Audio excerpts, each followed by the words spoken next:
Hello friends, welcome to my YouTube channel Reena education hub. आज की इस वीडियो में हम सीखेंगे क्लास 11 मैथ्स का वेन आरेख या वेन डायग्राम। तो वेन डायग्राम या वेन आरेख होता क्या है, इसके बारे में हम जानेंगे। तो सामान्यतः जो समुच्चय होते हैं उन समुच्चयों के बीच जो अधिकांश संबंध होते हैं, जैसे कोई भी दो समुच्चय होंगे, तीन होंगे, कुछ भी जितने भी सेट्स होंगे, उनके बीच जो रिलेशन होगा उसको अगर हम दिखाना होता है तो उसको सामान्यतः हम आरेखों द्वारा निरूपित करते हैं। और ये जो आरेख होते हैं इन्हीं को हम वेन आरेख कहते हैं। तो हम जानेंगे कि जो ये वेन आरेख है ये किसके नाम पे रखा गया था। तो वेन आरेख को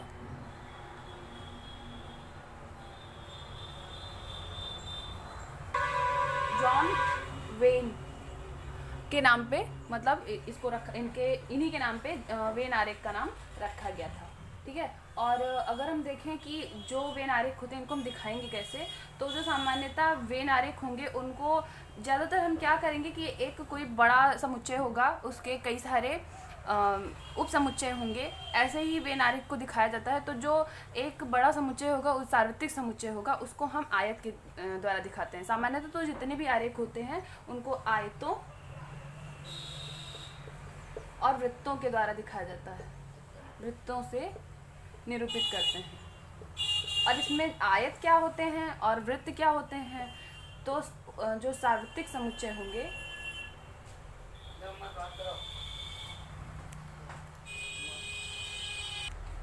सार्वत्रिक समुच्चयों को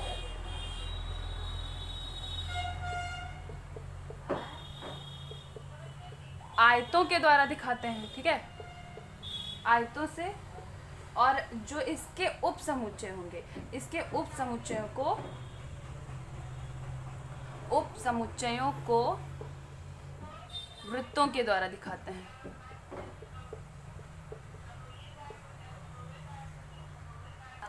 वृत्तों के द्वारा दिखाते हैं। ठीक है, वृत्तों के द्वारा निरूपित करते हैं।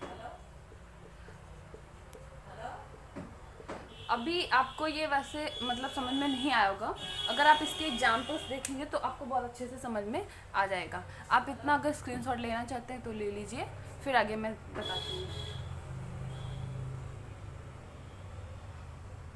आगे देखते हैं। जैसे अगर मतलब कोई एग्जाम्पल है, ठीक है, कोई एग्जाम्पल दिया हुआ है जिसमें अगर यूनिवर्सल जो सेट है सार्वत्रिक समुच्चय U इक्वल दिया गया है 1 2 3 डॉट डॉट डॉट ऐसे ही 10 तक दिया गया है। ठीक है, और ये एक सार्वत्रिक समुच्चय है, एक सार्वत्रिक समुच्चय है। और इसके अगर उप समुच्चय देखें तो हम देखेंगे और A इक्वल 2 4 6 8 10। ठीक है, ये जो दिए गए हैं इसका इस वाले यूनिवर्सल सेट का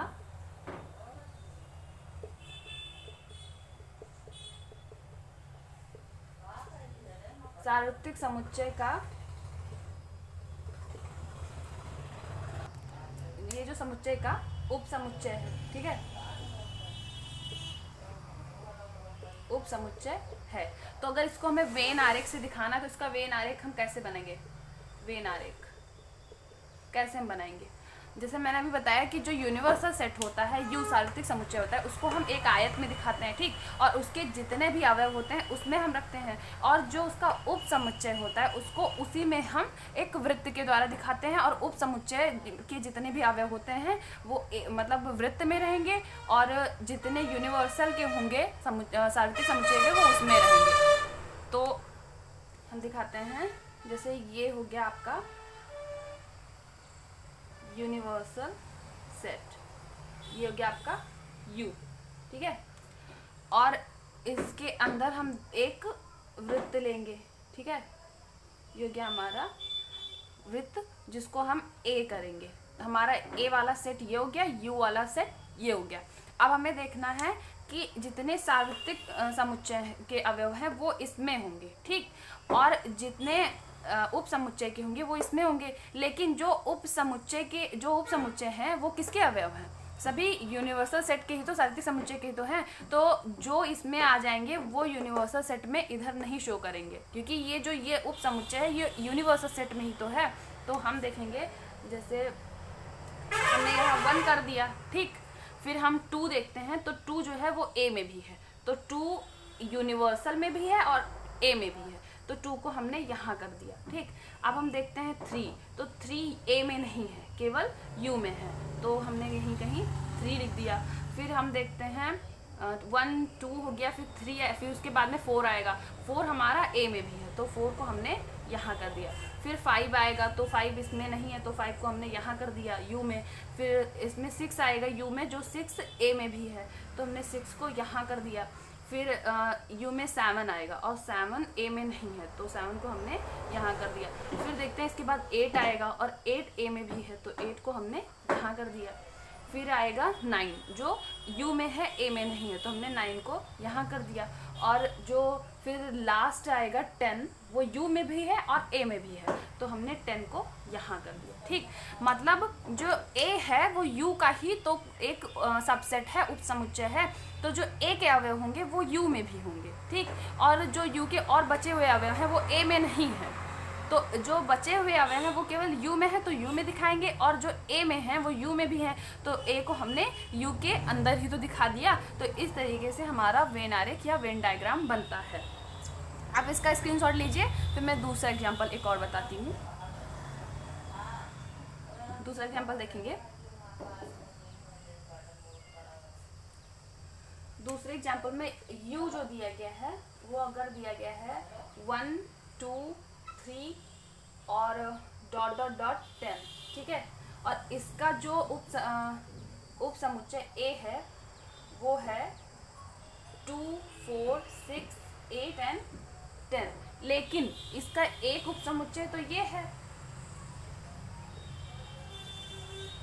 और दूसरा उप समुच्चय एक और है,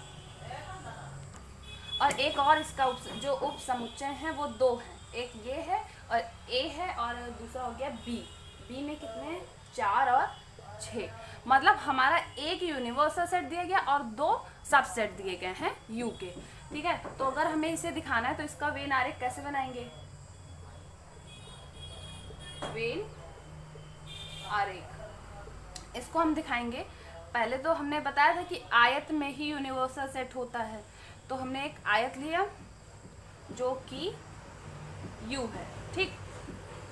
फिर हमने क्या कहा था, एक उसका सबसेट A लेंगे, इसमें हमने एक वृत्त बनाया जो हो गया हमारा A, ठीक। अब ये दूसरा B कह रहे हैं, ठीक। तो जो इन्होंने दूसरा दिया है ये देखना है कि क्या B के सभी अवयव A में हैं, तो 4 A में है, 6 भी A में है। तो हम पहले क्या करेंगे, जो B होगा वो A का सबसेट होगा। यहाँ हम देख रहे हैं कि जो B है वो सबसेट ऑफ A है, ठीक। तो B के सभी अवयव A में होंगे, तो इसका मतलब B जो है वो A में ही है, ऐसा कुछ बनेगा। अब इसके सभी अवयवों को हम रख के देखते हैं। तो U में 1 है पर A में नहीं है, तो U का 1 हो गया पर A में नहीं है, ये हमने देख लिया। अब हम दूसरा देखते हैं, U में 2 है और A में भी 2 है, तो U में भी है और A में भी है, तो लेकिन B में नहीं है, ये B है हमारा, तो B में तो नहीं है, तो हम B में नहीं रखेंगे, लेकिन A में और U में एग्जिस्ट करवाएंगे 2। फिर हम तीसरा देखते हैं, 3 दिया हुआ है और ये 3 देखते हैं A में क्या एग्जिस्ट कर रहा है, A में नहीं है और B में भी नहीं है, तो 3 को हमने यहाँ लिख दिया।